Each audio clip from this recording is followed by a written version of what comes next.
Bonjour, mon nom est Yves Destou pour Honda sur L3C. Donc, explication pour fin de livraison d'une Honda Civic Touring 2020. Donc, faire un petit survol là, de toutes les choses qui peuvent être personnalisées à votre goût.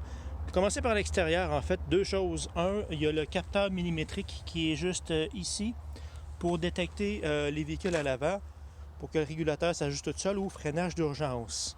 Et il y a l'autre qui est juste ici dans le pare-brise pour détecter les lignes sur la chaussée, pour garder le véhicule ou vous avertir que vous avez trop proche des lignes en faisant vibrer le volant. Puis le détecteur qui est là pour le détecteur de pluie pour les essuie-glaces automatiques. Donc c'est sûr que si les capteurs sont sales de la neige, de la glace, ben, dans le système, dans le tableau de bord, ça va vous marquer capteur inactif. Mais dans le cas du cruise control, vous allez pouvoir au moins passer sur un cruise control standard. Je vais vous montrer comment à l'intérieur tantôt.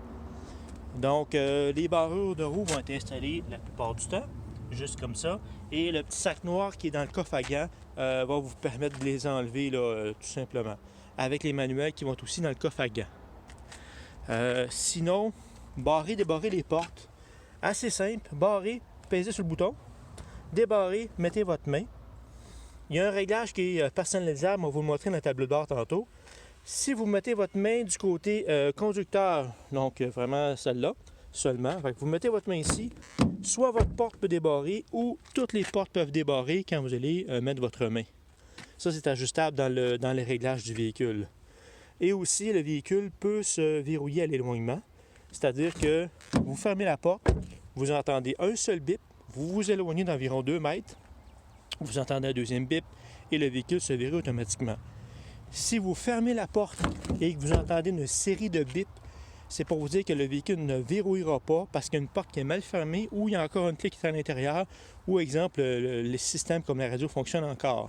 Donc, vérifiez, fermez la porte et si vous entendez un bip, éloignez-vous un petit peu, puis vous allez entendre un deuxième bip, puis vous allez entendre les portes qui se verrouillent automatiques. Sinon, pour la valise, pour l'ouvrir, en fait, 3 places. Vous l'avez ici, donc vous le tenez quelques secondes.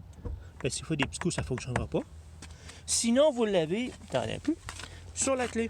Donc, encore là, il faut tenir le bouton quelques secondes. S'il faut des petits coups, ça ne marchera pas.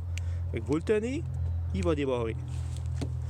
Sinon, la 3e place pour ouvrir la valise, juste où il y a le H, en bas ici, il y a un bouton qui est là.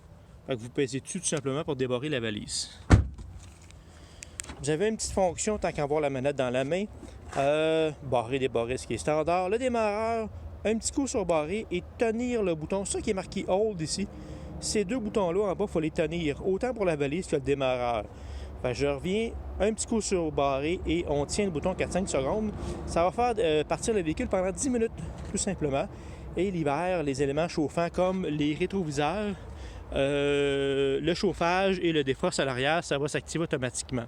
L'été, bien sûr, ça va être la climatisation. Sinon, oui, une petite fonction qui est le fun. Quand il fait très chaud l'été, ce que vous faites, un petit coup sur débarrer, et après ça, tenez débarrer, puis lâchez-le pas. Toutes les vitres vont ouvrir, et le toit ouvrant aussi va ouvrir à distance, tout simplement. Fait que ça va permettre de sortir un peu de chaleur. Pour sortir tout ça, bon, j'ai peut-être pas de l'air, j'ai un téléphone cellulaire dans les mains, puis l'autre la clé, c'est pas évident, mais tassez le bouton, sortez la clé. Oui, vous pouvez y aller si vous voulez, là, monter les vitres à l'intérieur, ouvrir, fermer le toit ouvrant. Mais le plus simple, mettez votre clé juste ici, comme ça. Un petit coup à gauche, puis tenez-le à gauche. Toutes les vitres vont remonter, le toit ouvrant va fermer. Et le toit ouvrant, c'est le plus long à fermer. Quand lui est fermé, toutes les autres sont fermées complet. Fait que lâchez la clé et voilà. Les vitres sont fermées, vous êtes prêts à vous en aller, puis vous avez sauvé un peu de chaleur. Donc, désolé un peu pour l'image un peu boboche, là, parce que je suis en train de remettre ma clé dans la manette. OK, je l'ai. Donc, ça, mettre ça de côté. Sinon, la batterie qui est dans la manette va durer environ 2 ans. De toute façon, faites-vous-en pas, le véhicule va vous le dire quand il va être dû pour être changé pour la manette. Vous pouvez venir au service là, pour la faire, mais c'est très simple à changer. C'est une 2032, ça se trouve pas mal partout, je vous dirais. Là. Sinon, pour l'essence, débarrez les portes, faites juste appuyer, comme là les portes sont barrées, on va les débarrer. pèsez sur le petit bouton, comme ben, pas le bouton, mais c'est-à-dire ça ici. Faites juste peser dessus. Il n'y a pas de clenche dans le plancher ou quoi que ce soit. Les portes sont débarrées, ça débarre ça aussi. Pas de bouchon non plus.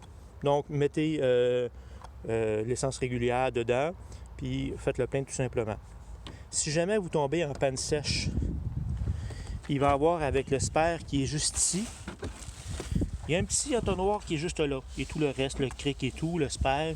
Le petit entonnoir, vous allez vous servir de ça seulement si vous êtes en panne sèche. Pourquoi?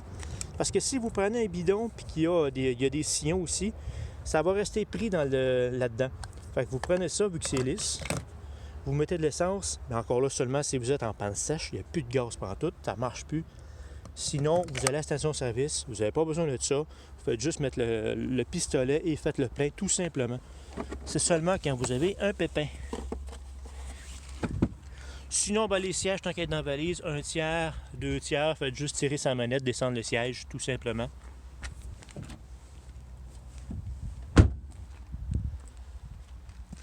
Après ça, on tombe à l'intérieur.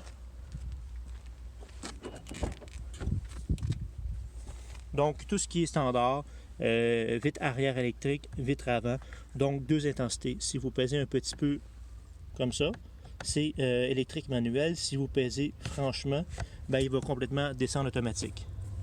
Sinon, même principe pour la levée, pour les deux. Barrer, débarrer les portes. Les rétroviseurs, ben, soit du côté conducteur, le barrer pour pas qu'il bouge, ou le côté passager pour l'ajuster à partir d'ici tout simplement. Siège électrique, donc pour avancer, reculer.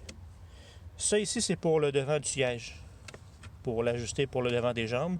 Sinon, si vous faites ça ici, c'est pour la hauteur au complet.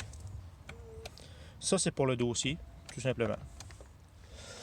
Le capot, l'ouverture est ici. Donc, lui, la clanche, si vous la cherchez, elle est à peu près juste vis-à-vis ici. Donc, mettez votre main comme ça. Mettez votre main vers le bas, pas vers le haut, parce que la clanche est vraiment par en bas. Fait que mettez votre main comme ça.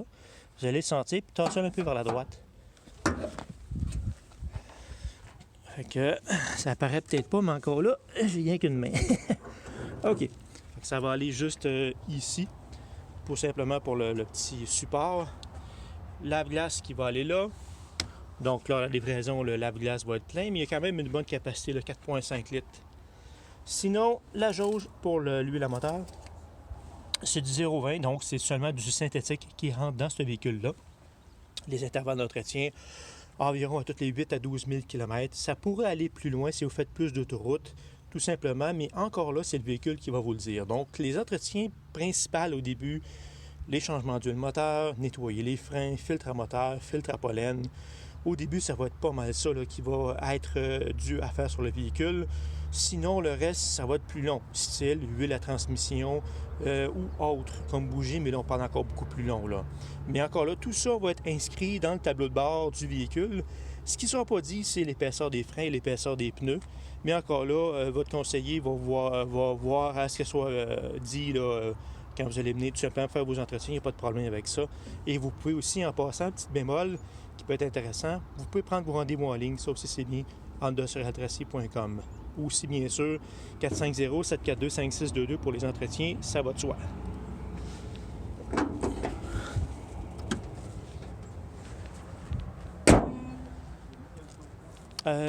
Oui, petit, les essuie-glaces.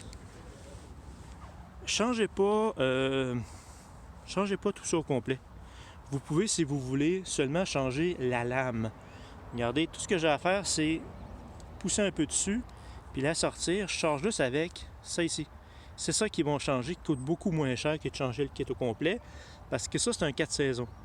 Donc, normalement, personnellement, moi, je le change à peu près une fois par année. Quand il commence à être un peu tannant de faire des lignes dans la vitre, je vais le changer un peu avant l'hiver, quand il a passé les 3 autres saisons.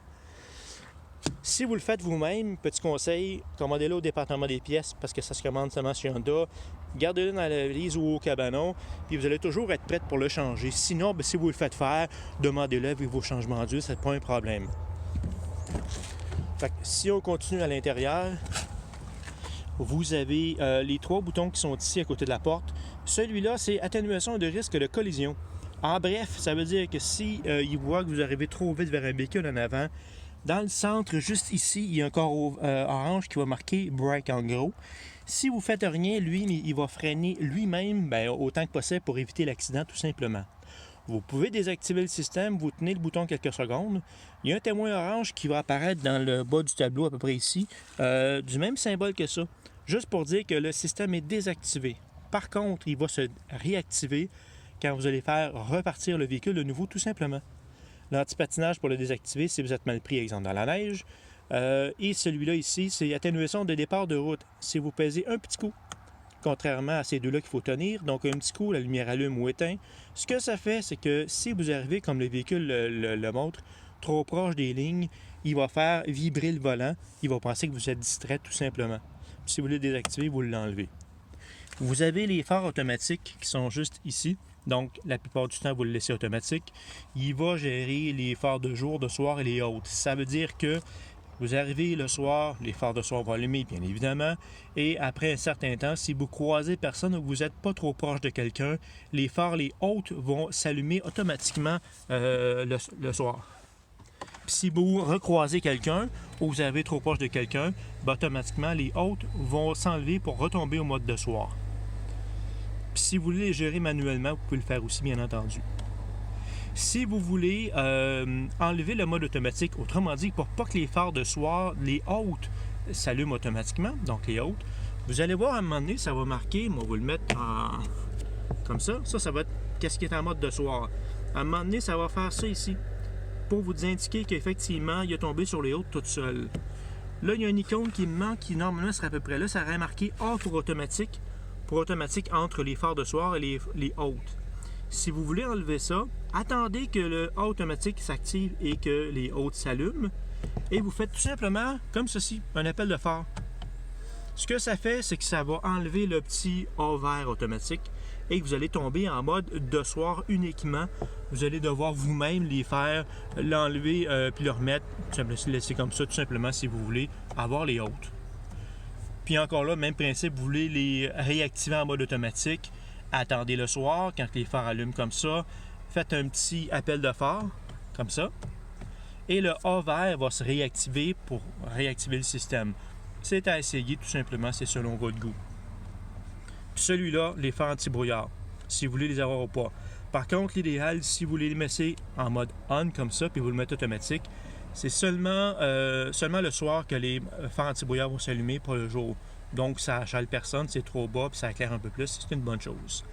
Vous avez les palettes qui sont juste ici et ici pour le mode sport. Donc, au lieu de le mettre en mode en mode drive, vous allez le mettre en mode S. Fait que ça va marquer S. Si je pèse sur le plus ici, première vitesse. Donc, vous allez, c'est un peu comme, si je peux simplifier, un manuel sans clutch. Donc, c'est un Shiftronic pour le vrai terme. Donc, vous allez pouvoir descendre vos vitesses, monter vos vitesses. Puis, si vous ne voulez pas jouer avec ça, moi je trouve que c'est un peu une bébelle, mais ça peut être le fun pour l'essayer. Vous retombez en mode drive tout simplement. Et là, il va gérer les vitesses automatiques comme n'importe quelle transmission automatique, ça va de soi. Fait que je vous reviens dans une prochaine vidéo pour faire une suite.